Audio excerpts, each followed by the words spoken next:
Subscribe करें और bell दबाएं ताकि कोई खबर रह न जाए।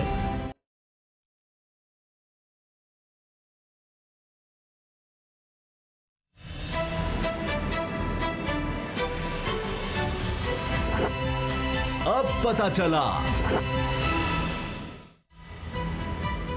अब पता चला में आज आप जान सकेंगे। पीपल्स पार्टी मुसलसल गर्म पानियों में, election commission be in action, Sindh नाच न जाने आंगन टेढ़ा, नाअहली अपनी मलबा विपाक पर, ऑरेंज लाइन मंसूबा फिर पटड़ी पर, दुनिया नैब पर हंसती है या हुकूमत पर।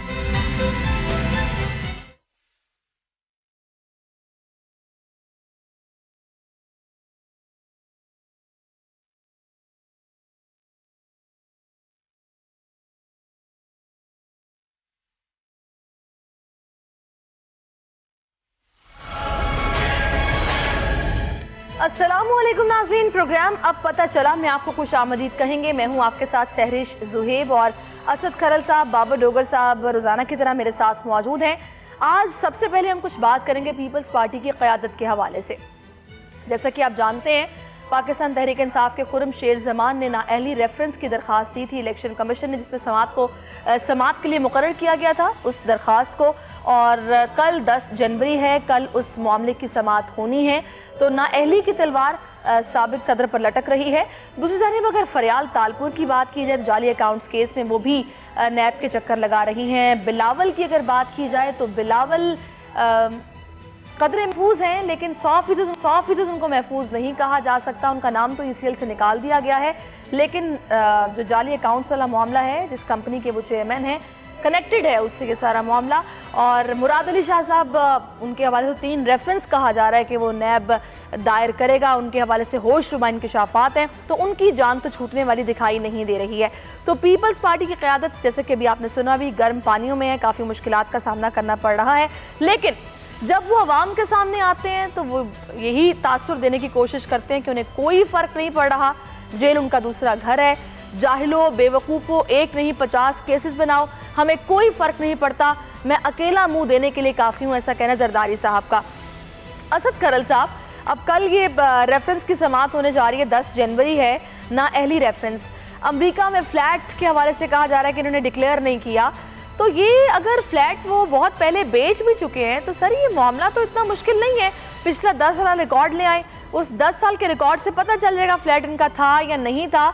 लेकिन अगर उन्होंने डिक्लेयर नहीं किया, मिस रिप्रेजेंटेशन की है, तो फिर नाअहली तो 100% हो सकती है। ऐसे केसेस पहले देखे हम लोगों ने। सैरिश, ये बड़ा शॉर्ट केस है और बड़ा सीधा केस है, 2+2 का केस है, 2+2 4 का केस है।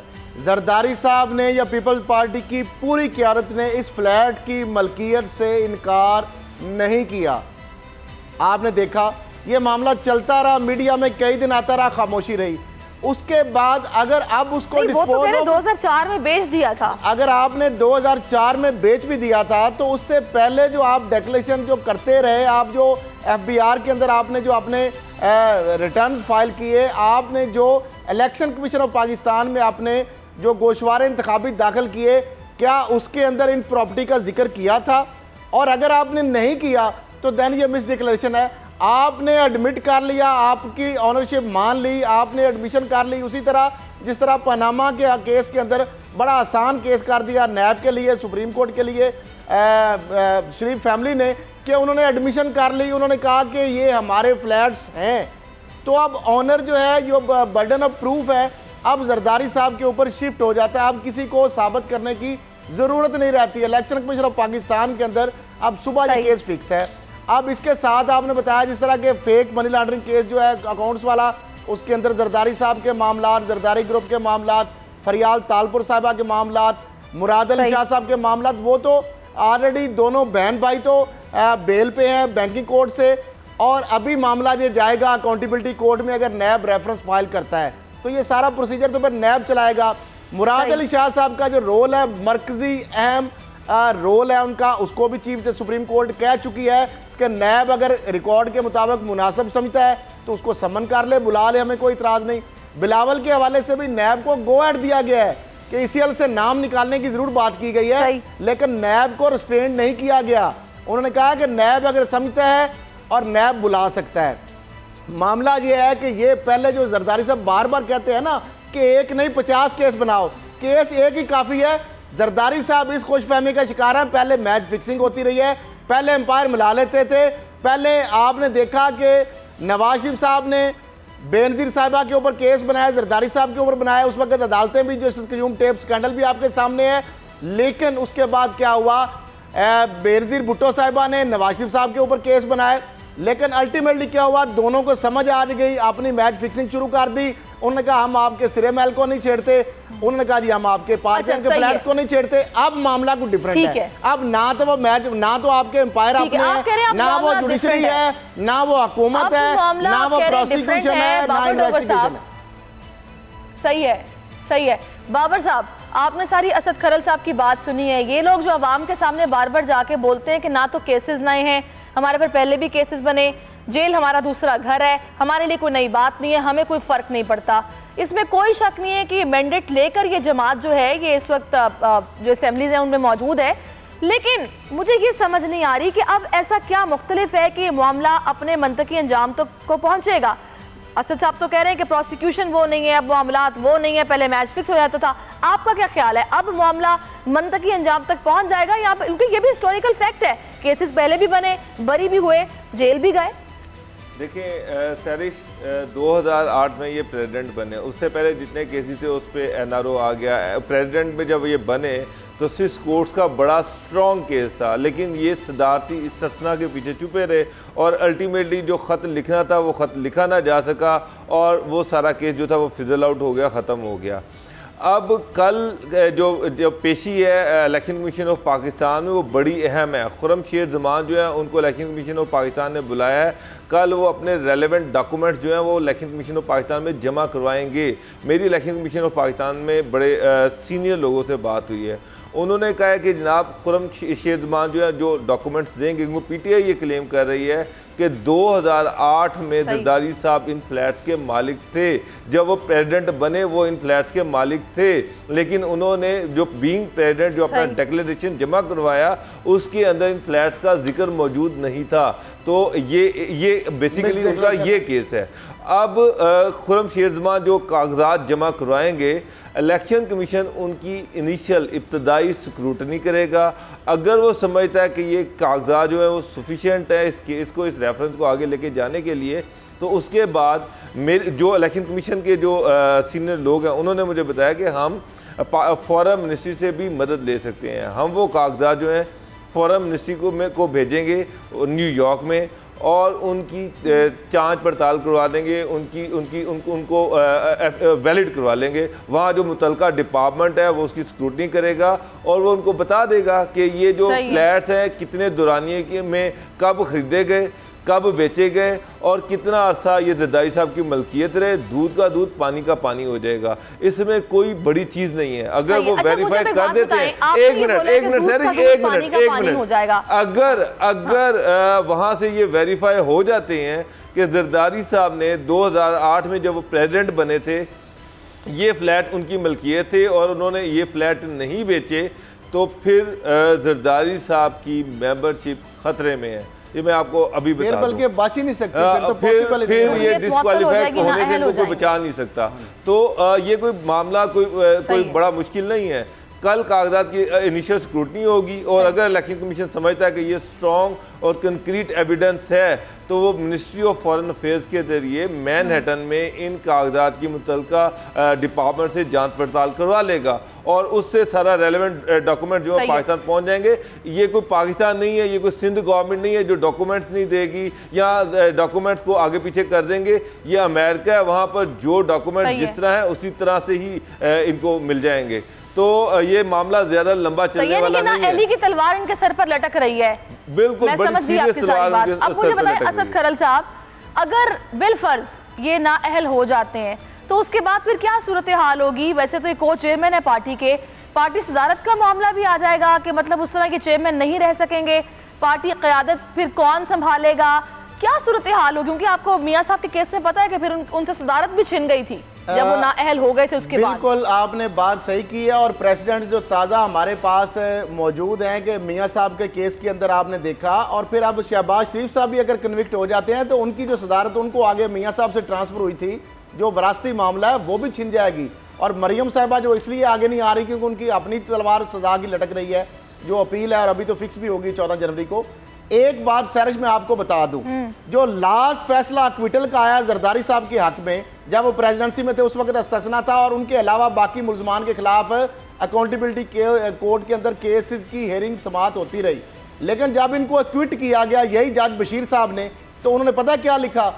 उन्होंने कहा कि नैब जो है उसकी मेल ऑफ आईडी है, नैब मुलजम को प्रोटेक्ट कर रहा है, नैब जो ओरिजिनल रिकॉर्ड पेश नहीं कर रहा, नैब ने गवाह गायब कर दिया, और नैब की क्रिमिनल नेग्लिजेंस है, इनकम्पिटेंस है, और उसके बायस मजबूरन हमारे पास कोई ऑप्शन ही नहीं है जरदारी को छोड़ने का, जरदारी को बरी करने के अलावा कोई ऑप्शन नहीं है। सुन ले अगली वारदात, उस वक्त वो नैब के चेयरमैन कमर जमान चौधरी साहब थे, जो खुर्शीद शाह साहब और इन्होंने नवाज शरीफ साहब ने मिलकर लगवाए थे, और जिनके बारे में जरदारी साहब कहते थे कि ये नैब और इस नैब की क्या मजाल है। फिर देखा जब फैसला आ गया, जरदारी साहब बाइज्जत बरी हो गए, नॉन जो availability of record, non production of prosecution witness, और जो प्रोसिक्यूटर है उन सारों को गायब कर दिया गया। नैब के साथ मिली भगत थी। जब फैसले में वो बरी हो गए, नैब को अचानक वो सारा ओरिजिनल रिकॉर्ड भी मिल गया, नैब को वो प्रोसिक्यूटर भी मिल गया, नैब को वो सारे विटनेस भी मिल गए, और वो कोर्ट के सामने जाके वो चमत्कार सिर्फ पाकिस्तान में होते हैं। मामला ये है कि अब वो हालात नहीं है, अब ना तो उस तरह की कैंगरू कोर्ट्स है, ना जस्टिस क्यूम वाली अदालतें हैं, ना उस तरह के चेयरमैन नैब है, अब वो ना उस तरह के FIA का इदारा है, ना उस तरह का जो आप मीडिया में जिस तरह आपका था, जिस तरीके से अदालतों के अंदर से केसेस की फाइल निकलवा रही थी, स्विस केस को सुप्रीम कोर्ट के हुक्म के बावजूद उस वक्त तक खत नहीं लिखा गया जब तक वो केस टाइम बार नहीं हो गया। वो पैसे वहां पे स्विस केस में फ्रीज थे, बढ़ते रहे, प्रॉफिट भी जरदारी साहब ने ले लिया। वो किसको लेकिन वैसे बाबर साहब, आप मेरी बात से एग्री करेंगे कि जिस तरीके से ये लोग फिर अवाम को बेवकूफ बनाते हैं, कि अवाम में जाते हैं और जाकर अपना दिफा करते हैं जिस तरीके से कि हमारे खिलाफ इंतकाम लिया जा रहा है, ये सियासी इंतकाम है, झूठे मुकदमे बनाए जा रहे हैं, आपको क्या समझ आती है? अब मेरा ये ख्याल है कि अवाम भी वैसी नहीं है, अवाम भी में काफ़ी शऊर आ चुका है। अब ये जो सारा मामला है, इसके बाद आपको लगता है कि पिक्चर क्रिस्टल क्लियर की तरह अवाम के सामने भी होगी और मंतकी अंजाम को पहुंचेंगे? अपने आप वो मामला नहीं चलना कि अब भी बरी हो जाएंगे, केसेस चल रहे हैं तो लटकाते जाओ, उसके बाद बरी तो हो ही जाना है। सैरिश, मैं आपसे बिल्कुल एग्री करता हूँ। अवाम की मीडिया ने बहुत ज़्यादा एजुकेशन कर दी है। अब आप देखिए कि जिस तरह से JIT रिपोर्ट जो थी, पीपल पार्टी सबसे ज़्यादा चीखती किस बात पे थी? आप पीपल पार्टी की जितनी लीडरशिप है वो सारे चीखे मार रहे थे, रो रहे थे कि जी मीडिया इस चीज़ को टेकअप क्यों कर रहा है, जाली अकाउंट्स का जरदारी साहब से जो ताल्लुक है वो क्यों स्टैब्लिश किया जा रहा है। सिर्फ ये था कि जरदारी साहब जो थे, अवाम जो थी, अवाम एजुकेट हो रही थी, अवाम को इनके असली निखरे हुए धुले हुए जो चेहरे थे वो नज़र आ रहे थे। अब JIT की रिपोर्ट जो है, it is a public document, हर आम आदमी ने अखबारात में सारी रिपोर्ट आ गई है, सुप्रीम कोर्ट ने उसको एक एक चीज़ डिस्कस कर ली है। अवाम के साथ साथ ना जो इनके फाइनेंसर हैं, जो फ्रंटमैन है, वो भी बड़े बाशऊर हो गए। आपने देखा है अवाम नाजरीन को समझाने के लिए कि जब को मजिस्ट्रेट रेड करता है ना, इसको बोलते हैं ट्रैप रेड, यानी एंटी करप्शन FIA या नैब जब रेड करता है ना, छापा मारता है रिश्वत की रंगे हाथों रकम बरामद करने के लिए, तो वो जो कंप्लेनेंट होता है उसको कहते हैं कि निशान ज़्यादा नोट जो है ना, उसके ऊपर वो निशान लगाते हैं और वो उसकी कॉपी करवा लेते हैं, और वो कहते हैं ये जाके उस मुलजम को दो, तो निशान लगा के वो नोट देता है, ऊपर से छापा पड़ जाता है।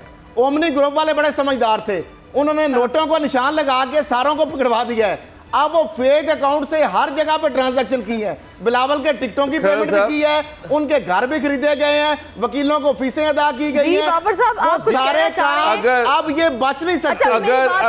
अगर निशान नोट अगर इनको यकीन होता ना कि अवाम इनके लिए बाहर निकलेंगे, अगर इनको यकीन होता कि अवाम इनके लिए निकलेंगे, तो ये पीपल पार्टी और PMLN आपस में अलायंस करते और ये अवाम के पास चले जाते, और ये गवर्नमेंट के खिलाफ एक बड़ा स्ट्रॉन्ग रिएक्शन जो था वो सामने आता। माजी में हम देखते रहते हैं किस तरह से ट्रेन मार्च किए गए, किस तरह से धरने किए गए। इमरान खान जो थे, जब उन्होंने 4-5 साल पिछली गवर्नमेंट में स्ट्रगल की तो लोग उनके लिए बाहर निकलते रहे हैं ना, जब उन्होंने धरना दिया तो लोग उनके लिए निकलते रहे हैं। अब अवाम इनके लिए निकलने को तैयार नहीं है। फजलुर रहमान ने कोशिश कर ली, महमूद अशरफी जो है उन्होंने कोशिश कर ली, दरमियान में जितने लोग थे सबने एफर्ट कर ली, लेकिन इनको पता है कि लोग इनके लिए निकलने के तैयार नहीं है। लोग जो इनके अपने साथ थे वो अब इनके लिए निकलने को तैयार नहीं है। वो एहतसाब लेने वालों, याद है ना आपको, वो लोग अब अभी सैरिश मुझे ये बता दें पीपल्स पार्टी की बात कर लें कि जरदारी साहब और फरियाल तालपुर साहब गए थे, सारों को कॉल दी थी, कितने मिनिस्टर आए थे, कितने एमएनए थे, कितने एमपीए थे, कितने ओहदेदार थे। इसी तरह नवाज शरीफ साहब जाते हैं, नवाज शरीफ साहब जाते हैं, वहां पे बताएं कितने लोग आते हैं। बड़ी और मामला है अब इस सारी सूरत हाल में विफाक और सिंध के दरमियान जो तनाव है ना वो बढ़ता जा रहा है, क्योंकि अब ये बताया जा रहा है कि विफाक की तरफ से सिंध को 90 अरब 63 करोड़ रुपए मिलने थे ना, वो रोक लिए गए हैं और उनको रोकने पर सिंध हुकूमत कह रही है कि सियासी इंतकाम उसको उन्होंने करार दे दिया। और ये मामला बिलावल ने मुराद अली शाह साहब को हिदायत कर दी है कि पार्लिमान और विफाक में आला सतह पर इस मामले को उठाया जाए। ये फंड्स जो रोके गए हैं, आप इस इक़दाम को किस तरह देख रहे हैं, क्या ये ठीक किया गया? सैरिश, पिछले साल के फिगर्स आप देख लें, पिछले साल भी वफाक से सूबों को पैसे नहीं मिले थे, उससे पहले सालों में भी देख लें, कभी पैसे कम मिलते हैं, कभी लेट हो जाते हैं, कभी डिले हो जाते हैं। जो सूबों का हक है वो तो नहीं मिलना चाहिए ना? नहीं मिलता है। अभी तो जो ये साल चल रहा है, अभी तो आधा साल गुजरा है, अभी तो आधा साल पड़ा हुआ है फाइनेंशियल ईयर का, अभी तो टाइम बहुत ज्यादा है। अभी तो जून तक पैसे मिलने होते हैं, जून में अभी 6 महीने पड़े हुए हैं। पहले ये चुप, पिछले साल ये चुप क्यों रहे, पिछले साल इन्होंने क्यों नहीं शोर मचाया, अब ये शोर क्यों नहीं मचाया? अब ये जो जीत बिलावल साहब ने उनको कहा कि इनको फोरम में उठाएं और रोला डालें, खप डालें। आज से 3 महीने पहले जब ये पैसे नहीं मिले थे उस वक्त तो ये बड़े शिरो शिकर हुए थे गवर्नमेंट के साथ, जेआईटी का बनना, जेआईटी की रिपोर्ट आना और उसके बाद ये सारा चुनाव, ये सारी ड्रामेबाजी है। मुझे 200 अरब के आपने उनके अकाउंट फ्रीज कर दिए, पैसे नहीं दे रहे हैं। 200 अरब आपने ओमनी ग्रुप वाले उनके बेचारों के फेक अकाउंट जो बड़ी मुश्किल से उन्होंने सरकारी पैसे इधर उधर से निकाल के इकट्ठे करके मुख्तलिफ अकाउंटों में छुपाए थे, वो आपने बंद कर दिए। उस वक्त उनके पास वो अभी ये पैसों का रोला डाल रहे हैं, अभी ये पैसों का रोला डाल रहे हैं। आप इनकी परफॉर्मेंस चेक करें इंटीरियर सिंध में, इंटीरियर सिंध में गुर्बत सबसे ज्यादा है। 40% पेशेंट जो है वो गंदे पानी की वजह से, गंदा पानी पीने की वजह से जो है ना वो अस्पतालों में जा रहे हैं। हेपेटाइटिस का मर्ज सिंध में सबसे ज्यादा 30 लाख लोग सिर्फ सिंध के अंदर हेपेटाइटिस के मरीज हैं। अब मुझे एक और चीज, आज मुर्तजा बहाब से पूछा गया, उनसे ये जब ये पूछा गया कि जनाब सिंध में वाटर फिल्ट्रेशन प्लांट नहीं लगाए गए, तो वो साफियों से लड़ पड़े। उनके पास जवाब नहीं था कि साफ पानी देने के लिए इनको सिंध को साफ पानी नहीं दे सके, वहां पर अस्पताल नहीं है। अपनी कोशिश, मेरा एक सवाल सुन, सिंध हुकूमत से एक सवाल है, 90 अरब आपके रोके हैं उन्होंने, आप एक मनसूबा बता रहे जो इन पैसों की वजह से रोक गया है, जो आपने डेवलपमेंट कोई प्रोजेक्ट आवाम की फलाह और बहबूद के लिए करना था, वो पानी की कुछ स्कीम थी, वो सड़क की कुछ स्कीम थी, वो हेल्थ के हवाले से कुछ स्कीम थी, कोई एजुकेशन के हवाले से स्कीम, आपकी अगर कोई स्कीम अफेक्ट हुई है तो आप इनके बजट के डॉक्यूमेंट निकाल ले। अब ये ब्लॉक एलोकेशन के बजट के डॉक्यूमेंट निकाल ले, जितना डेवलपमेंट का बजट है, सड़कें जो है वही की वही है, कागजों में सड़कें बनी है, कागजों में कागजी मंसूबों कागजों में अस्पताल बने हैं, एक्चुअली वहां पे ऑन ग्राउंड कुछ भी नहीं है। मेरी बात सुने इनके बारे में ऑब्जर्वेशन देख लीजिए, मेरी बात सुने ना जी जी। अच्छा मेरी बात सुने, अब आपने इनकी परफॉर्मेंस की बात की, फंड्स रोक लिए गए हैं, ये अवाम के सामने आके चीखो पुकार करते हैं, वो सभी सुनते हैं। मुझे बताएं परसेप्शन इनका क्या था इस इलेक्शन से पहले, इनका परसेप्शन क्या था? वो परसेप्शन आपका नहीं है, 1990 के इलेक्शन के बाद की वो सारी सूरत हाल है कि जेलों में गए, केसेस बने, जो कुछ भी हुआ, उस परसेप्शन इनका क्या बिगाड़ लिया? वोट इन्हें फिर मिल जाता है, भले बैड गवर्नेंस करें, भले कुछ भी करें, वोट इन्हें फिर मिल जाता है। क्या फायदा उस परसेप्शन का, भले बुरा परसेप्शन? देखिए सैरिश, ऐसी बात नहीं, वो परसेप्शन बदला है तो पीटीआई तीसरी कुव्वत आई है, वो परसेप्शन बदला है तो पंजाब में हुकूमत बदली है, वो परसेप्शन बदला है तो केपीके में हुकूमत आई है, वो परसेप्शन बदला है तो आज मखलूत हुकूमत बलूचिस्तान में भी एक नई पार्टी इमर्जिंग की है, वो परसेप्शन बदला है तो कराची के अंदर से आउट हो गई है पीपल्स पार्टी, वो परसेप्शन बदला है तो एमक्यूएम आउट हो गई है, सिंध इंटीरियर के अंदर भी रिड्यूस हो रही है। लेकिन 2002 के इलेक्शन देख लें, पीपल्स पार्टी पाकिस्तान की सबसे बड़ी पॉलिटिकल पार्टी थी। मुशर्रफ को क्यूली की गवर्नमेंट बनाने के लिए पीपल्स पार्टी पार्लियामेंटेरियंस बनानी पड़ी थी। 2008 में पीपल्स पार्टी पाकिस्तान की सबसे बड़ी पॉलिटिकल पार्टी थी।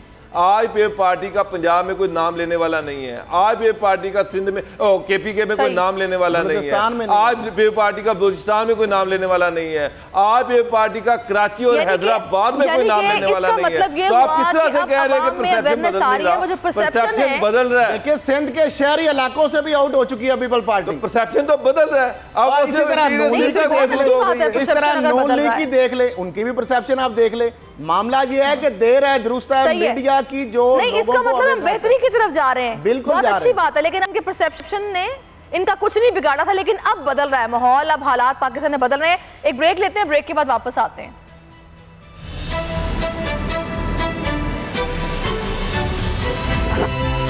अब पता चला।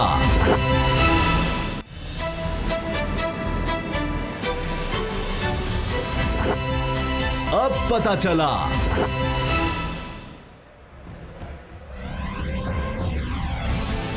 ऑरेंज लाइन को मैं आपको बिल्कुल कैटेगोरिकली बता दूं, ये बिल्कुल बंद नहीं हो रही।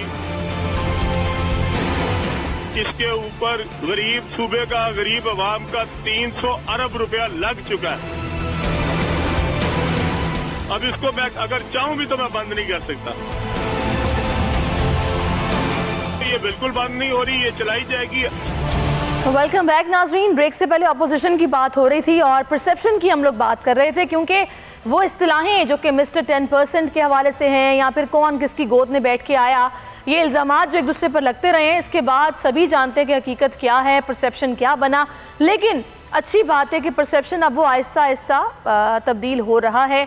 अवाम असलियत को समझ रहे हैं, हकीकत खुलकर सामने आ रही है और इन केसेस के बाद तो मज़ीद जो फेसेस हैं वो क्लिस्टर क्लियर होकर अवाम के सामने आ जाएंगे। एक और बहुत अहम मामला है, उस पर हम थोड़ी बात करेंगे। लाहौर वालों के लिए आज सुप्रीम कोर्ट में जब बातचीत हुई तो चीफ जस्टिस साहब ने कहा कि लाहौर वालों के लिए ऑरेंज लाइन ट्रेन एक तोहफा है और जब गाड़ी चलेगी तो वो भी उसकी सवारी के लिए आएंगे। उन्होंने कहा है कि इसको अपने मुकर्ररा वक्त पर मुकम्मल किया जाए, अगर ना किया गया तो ये अदालत का हुक्म ना मानने के मुतरादिफ होगा। लिहाजा आज अब्दुल अलीम खान साहब ने भी कह दिया है कि इस मामले को, इस सारे जो प्रोजेक्ट को जल्द अज जल्द ख़त्म किया जाएगा, मुकम्मल किया जाएगा, जून तक मुकम्मल करने का उन्होंने कह दिया है।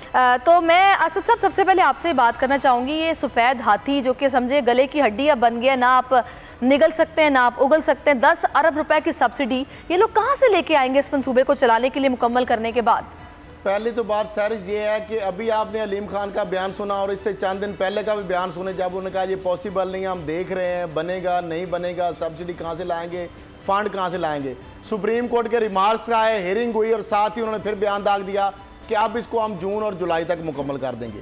मैं आज कह रहा हूँ वो हुक्म मानने की बात भी ठीक है, मानना भी पड़ेगा, लेकिन आप एक बात मैं रिकॉर्ड पे कह रहा हूँ, ये ना जून में मुकम्मल होगा ना ये जुलाई में मुकम्मल होगा, ये अगस्त में भी मुकम्मल नहीं होगा, क्योंकि जितना प्रोजेक्ट अभी रहता है, जितने मजीद पैसे आने हैं वो यहाँ पे है नहीं, वहाँ पे बिल नज़र नहीं आती।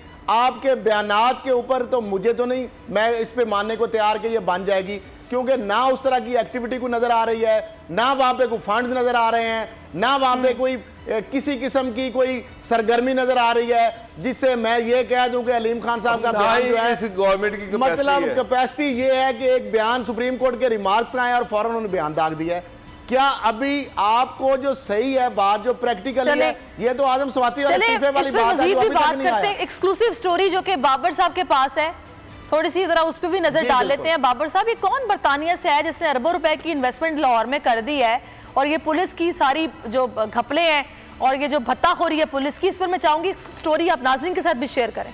देखिए सैरिश, ये एक तासुर पुलिस देती है कि वो अवाम की जानो माल और उसकी प्रॉपर्टी की को तहफ़्फ़ुज़ देती है, लेकिन अनफॉर्चुनेटली लाहौर पुलिस जहाँ पर हमने 2011 से 2018 तक देखा किस तरह से गैंगअप हुई, किस तरह से कब्ज़ा माफिया ग्रुप को इन्होंने पैटर्नाइज किया, उसकी एक सबसे बड़ी मिसाल जो है वो ये है कि सैफ खान साहब हैं, एक ब्रिटिश बॉर्न ओवरसीज़ पाकिस्तानी हैं जो लंदन में पैदा हुए। उनके वालिद जो थे बरतानिया में गए थे, 2011 में उनके वालिद उनको लेके पाकिस्तान आते हैं और 4 अरब रुपए की ये पाकिस्तान में लाहौर में रियल एस्टेट में इन्वेस्टमेंट करते हैं। 2012 में लाहौर पुलिस का CIA का एक DSP उनको कांटेक्ट करता है सैफ खान साहब को और उनसे कहता है कि आप 50 करोड़ रुपया मुझे दें अगर आप अपनी प्रॉपर्टी की प्रोटेक्शन चाहते हैं, अदरवाइज आपको सर्वाइव करना, यानी कि जगह टैक्स भत्ता मांगते हैं 50 करोड़ रुपए का। वो उसको सीरियसली नहीं लेते सैफ खान साहब।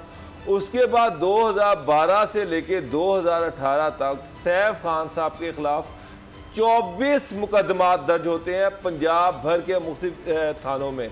उनमें हर तरह के मुकदमात हैं, अगवा बुरातावान, मर्डर और रेप, हर तरह के मुकदमात उन पर दर्ज हो जाते हैं। और इस सारे प्रोसीजर में वो बड़ा भागते हैं, ओवरसीज पाकिस्तानी कमीशन में जाते हैं, वो अपने बेबस हो जाता है, नया बेबस हो जाता है, CM पंजाब से मिलते हैं, IG ऑफिस में जाते हैं, एक इंक्वायरी लगती है।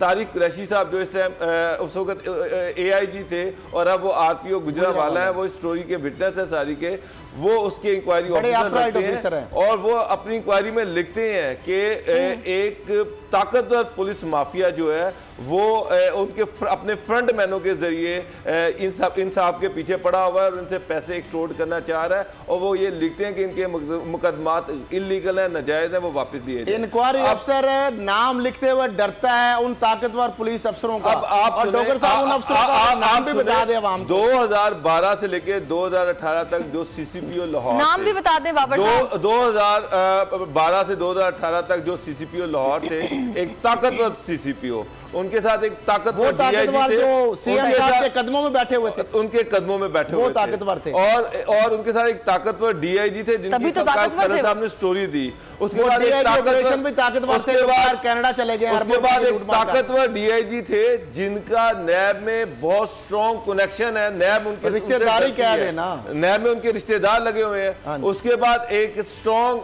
SSP CIA थे जो बदनामे जमाना कब्जा ग्रुप है और हमजा शहबाज के बहुत करीबी थे। अब वो बाद में उनकी प्रमोशन उनसे वापस ले ली गई है।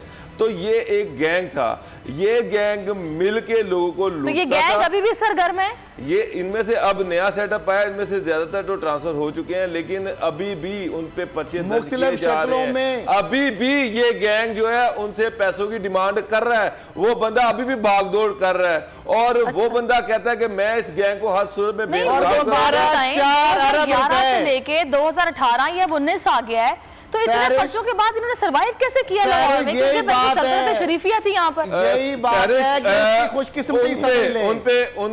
उनको बेताशदह अगवा किया गया, उनको बेताशदह हस्बे बेजा में रखा गया, उनकी फैमिली से बेताशा यूरो 72,000 यूरो एक दफा उनसे इंठा गया, 50,000 यूरो एक दफा लिया गया, 30,000 यूरो एक दफा लिया गया और उनसे फिर ये डिमांड की जाती कि लमसम 50 करोड़ रुपया दो, लेकिन वो बंदा डटा रहा, वो कह रहा कि पैसे तो मैं नहीं दूंगा। ये तो मेरा ख्याल है कि इस मामले में भी JIT बननी चाहिए। अब मुझे एक बात बताएं कि बंदे कहां हैं, पकड़ा जाए। वो बंदा कह रहा है कि चीफ जस्टिस पाकिस्तान को दुहाई दे रहा है कि खुदा रहा इसके ऊपर एक JIT बनाया, कहता है मैं 4 अरब रुपए देने के लिए डाइम फंड में तैयार हूं, लेकिन ये माफिया ये कम अज कम मेरे साथ तो एक ओवरसीज के साथ जो हाथ हुआ है, आइंदा आने वालों के लिए वो कहता है ना हो। और इमरान खान साहब के लिए, बुजदार साहब के लिए, मौजूदा IG साहब के लिए एक टेस्ट केस है जो कहते हैं कि ओवरसीज अरबों रुपए जो ऑलरेडी आ रहा है ओवरसीज का, और मजीद वो कहते हैं कि ओवरसीज पाकिस्तान अगर आप इस ओवरसीज अहम चीज है ना नहीं देंगे, इसमें जो अहम चीज है ना, भत्ता ग्रुप कोई सिविल लोग नहीं है, कोई फ्रॉडिये नहीं है, वर्दी वाले PSP officer, senior police officer जो 2012 से 2018 में लाहौर में तैनात रहे, इन लोगों ने उस बंदे से 50 करोड़ रुपया मांगा। वो बंदा ओवरसीज कमीशन गया, वहां भी एक DIG बैठा था, वो उसके सामने बेबस हो गया। नैब सीनियर पुलिस ऑफिसर के नहीं, तो आपको लगता है बाबर साहब जब तक सिस्टम में रिफॉर्म्स नहीं आएंगी, जब तक सिस्टम को ठीक नहीं किया जाएगा। एक और बात सरमायाकारी कैसे आएगी फिर पाकिस्तान में? आप JIT बना लें, ये 2012 से 2018 तक जो लाहौर में पुलिस ऑफिसर रहे हैं, इनकी प्रॉपर्टीज चेक कर लें। अगर इनकी अरबों रुपए की लाहौर में प्रॉपर्टीज ना साहब, एक तो आपका दोस्त है, जब SSP था तो 12 अरब के, तो उस वक्त आपके सामने एक पुलिस ऑफिसर ने मेरे सामने माना कि उसकी 12 उस वक्त तो SSP था, लाहौर में प्रॉपर्टी है 12 अरब रुपए की। तो मेरा मतलब है कि ऐसे स्ट्रॉन्ग बंदे जिनके इतने स्ट्रॉन्ग टेंटिकल्स हैं कि वो नैब उनसे डरती है, आईजी उनसे डरता है, ओवरसीज कमीशन उनसे डरता है, सीएम ऑफिस उनसे डरता है, तो कोई ऑफिसर उनका नाम लेने को तैयार नहीं है। सैरिश, एक तो आपने डीआईजी की बात है, उनको एक दूसरे की सपोर्ट हासिल थी, तुम भी खाओ हम भी खाएंगे, सिलसिला चल रहा था। कुरैशी मुझे ये बताएं, डर रहे थे। अबू बकर खुदा बख्श इंतहाई ईमानदार अपराइट ऑफिसर है, वो भी एडिशनल आईजी इन्वेस्टिगेशन पंजाब, उन्होंने भी एक इंक्वायरी की और नैब के अंदर भी मामला पड़े हुए हैं। अमीन वैस साहब के मामले में पड़े हुए हैं, वहां पे उनकी प्रॉपर्टीज की देख ले, मुश्ताक सुखेरा साहब की मामला की देख ले, अच्छा मुश्ताक सुखेरा साहब का इसमें भी नाम है, डीआईजी ऑपरेशन जो है। चलिए बाबर साहब एक छोटी सी ब्रेक ले लेते हैं, ब्रेक का टाइम, ब्रेक के बाद वापस आते हैं, गुफ्तगू के सिलसिले को आगे बढ़ाते हैं। नाज़रीन ब्रेक के बाद वापस आते हैं।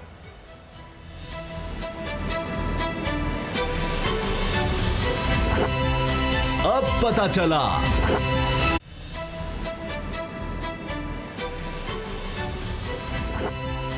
अब पता चला।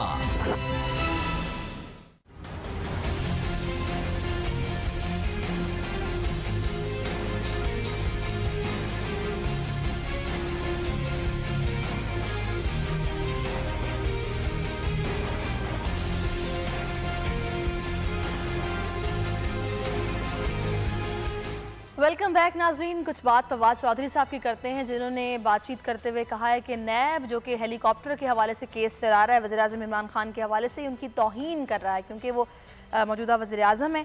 तो नैब का इमरान खान के खिलाफ खैबर पख्तूनख्वा हेलीकॉप्टर केस चलाना ज़्यादती है, जिसके बाद आज हमजा शहबाज शरीफ भी मीडिया टॉक के लिए सामने आए। उन्होंने भी तनकीद के खूब रिश्तर चलाए।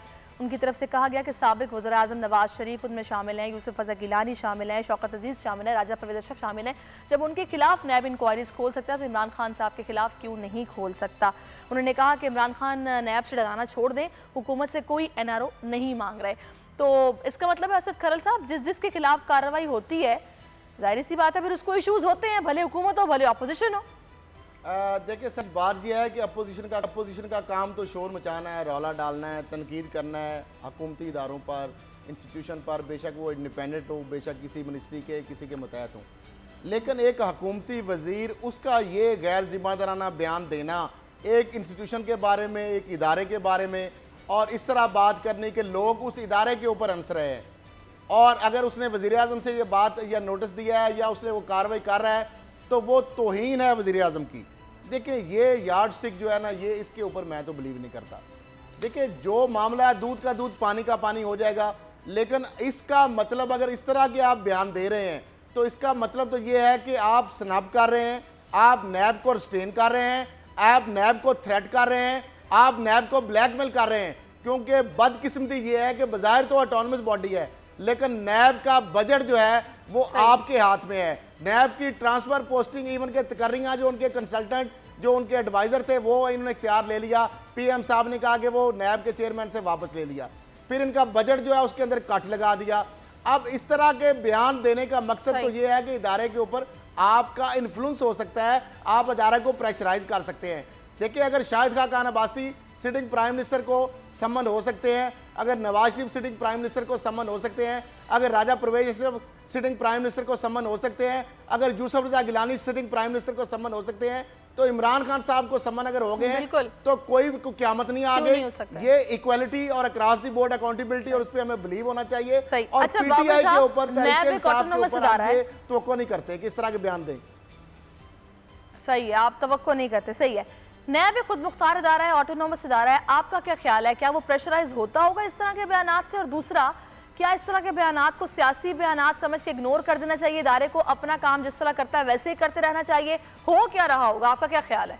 देखिए सैरिश, असली तौर पर तो नैब एक ऑटोनमस इदारा है और उसको किसी मिनिस्टर का इन्फ्लुएंस नहीं लेना चाहिए और उसको आप अपना काम करते रहना चाहिए। और ये हमने माजी में देखा भी है कि वो अपना काम करता रहा है। इवन प्राइम मिनिस्टर जब नवाज शरीफ थे और उनकी जब गवर्नमेंट भी थी तो उस वक्त भी वो अपना काम करता रहा है और अब भी उनसे ये उम्मीद की जा रही है कि वो अपना काम करता रहेगा। और दूसरी तरफ एक अहम चीज़, इमरान खान साहब और ये पीटीआई की सारी गवर्नमेंट ये कहती है कि रियासत मदीना का तस्वुर ये देती है। रियासत मदीना में नबी पाक सल्लल्लाहु अलैहि वसल्लम की आप वो एक उनकी साहबजादी के हवाले से उन्होंने कहा था कि अगर मेरी साहबजादी पे भी चोरी का इल्ज़ाम लगे तो वो भी उसका भी हाथ काटा जाएगा। हजरत उमर से किसी ने पूछ लिया कि आपके ये कपड़े पूरे नहीं है, तो उन्होंने कहा कि मेरे बेटे के कपड़े जो थे उनसे ये कपड़े पूरे किए गए। तो रियासत मदीना का तो ये कंसेप्ट है कि हुक्मरान जो है वो आंसरेबल हैं, और अगर उन पे कोई गलत इल्जाम, अगर कोई इल्जाम लगता है तो वो जवाब दे, वो आवाम के सामने जवाब दे, और कोर्ट के सामने जवाब दे। हमसे शुरू होगा। ये अजीब सी अपनी तो खैर उन्होंने बात नहीं की, उन्होंने ये कहा कि मेरे वजीरों से एहतसाब शुरू होगा। तो ये तो कॉलो फेल की तजाद है। क्या इमरान खान साहब की आशीर्वाद से ये बयान आया है या उनकी पॉलिसी के तो बिल्कुल बरक्स है? जो इमरान खान का विजन है, जो उनकी पॉलिसी है, जो उनका एजेंडा है, जो उनकी बात है, ये उसके लेकिन बिल्कुल बरक्स वही है। बात है कि इस तरह के बयान अव्वल तो आने नहीं चाहिए, अव्वल तो इस तरह के बयान आने नहीं चाहिए, और अगर इस तरह के बयान आ गए हैं तो नायब खुद मुख्तार इदारा है, उसको खातिर में नहीं लाना चाहिए। इस तरह के बयान को अपना काम जिस तरह कर रहा है उस तरह करना चाहिए। थोड़ी सी बात मैं चाह रही हूँ असद साहब, चीफ जस्टिस साहब की भी कर ली जाए। 17 जनवरी को वो रिटायर हो रहे हैं, वो बता चुके हैं कि वो सिर्फ 3 घंटे सोते हैं। अवाम की फलाह के लिए वो चाहते हैं कि जितना काम हो सके वो करें। उनका कड़ा इम्तिहान चल रहा है और नतीजा उनकी रिटायरमेंट पर निकलेगा। उनके टेन्योर को आपने किस तरह देखा असद साहब? देखिए सहरिश, अगर बात की जाए कि जो chief justice of Pakistan justice Saqib Nisar ने तकरीबन 1 साल के वक्त में, मुख्तसर वक्त में जितने काम किए हैं जो कि हुकूमत के करने वाले थे, हुक्मरानों के करने वाले हैं, अगर उसको मैं आपको गिनवाना शुरू कर दूं, एक तो सिर्फ मैं लाहौर रजिस्ट्री सुप्रीम कोर्ट के केसेस का एक छोटा सा ब्रीफ दूंगा। एक तरफ हमने पुलिस अफसर वो भी दिखाया, लेकिन दूसरा रूप ये भी है।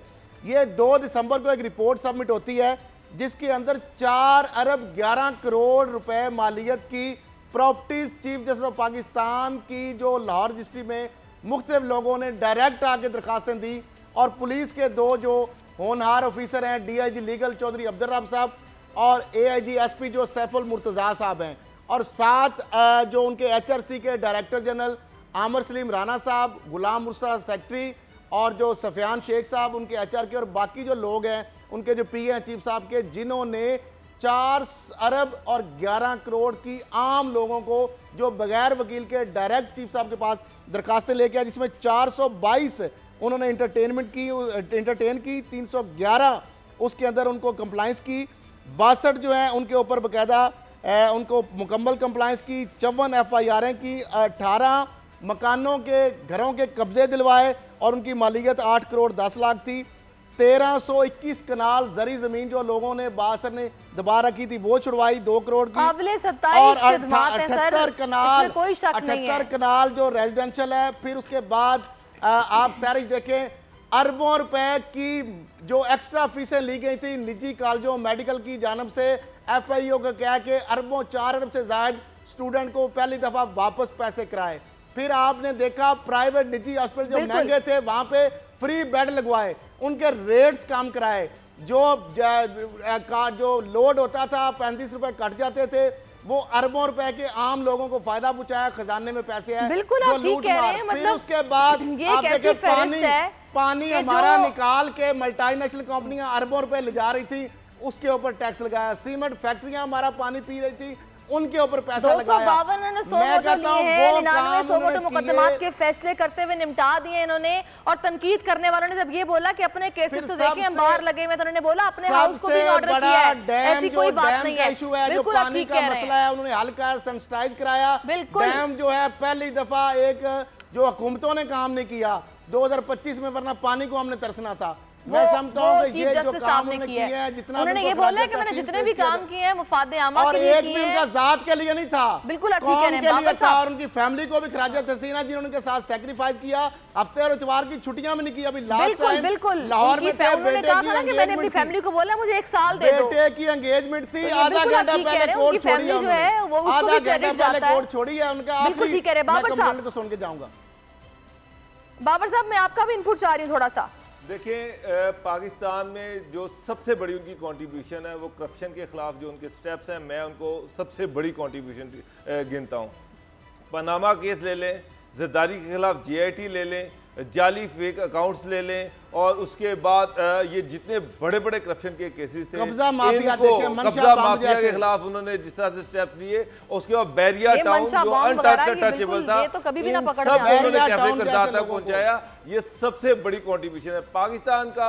सबसे बड़ा इशू करप्शन है, और जिस दिलेरी से और हिम्मत से उन्होंने बड़े बड़े अनटचेबल लोग, मजबूत लोग, ताकतवर लोग जो थे उन पे हाथ डाला, ये उन्हीं की हिम्मत है, दिलेरी है। और पाकिस्तान में हमेशा उनको याद रखा जाएगा इस हिस्से में कि उन्होंने करप्शन के हवाले से जो जहाज शुरू किया था उसमें उन्होंने जो बगैर किसी बिला तफरीक, जो बिला तफरीक का वर्ड यूज होता है वो चीफ जस्टिस के लिए होता है कि उन्होंने बिला तफरीक एहतसाब किया, और तमाम जितने भी बड़े बड़े लोग थे, जितने ताकतवर लोग थे, सिटिंग प्राइम मिनिस्टर थे, उन सबको उन्होंने एहतसाब के छोटी सी बात जो कहना चाह रहे हैं फटाफट कह दें, मुझे क्लोजिंग की तरफ जाना है। एक बात मैं कह रहा हूं, मैं ये तखैलाती और फिल्मी और तखैलाती लगती है कि फौरी और सस्ता इंसाफ की हमने बात सुनी थी, जैसे तो पाकिस्तान की अदालत में हमने फौरी और मुफ्त इंसाफ होता देखा है।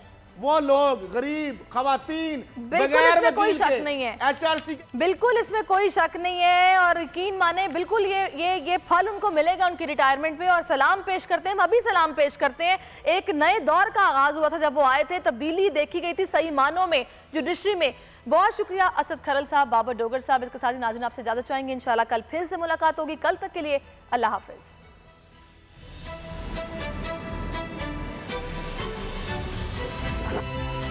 अब पता चला। सब्सक्राइब करें और बेल दबाएं ताकि कोई खबर रह न जाए।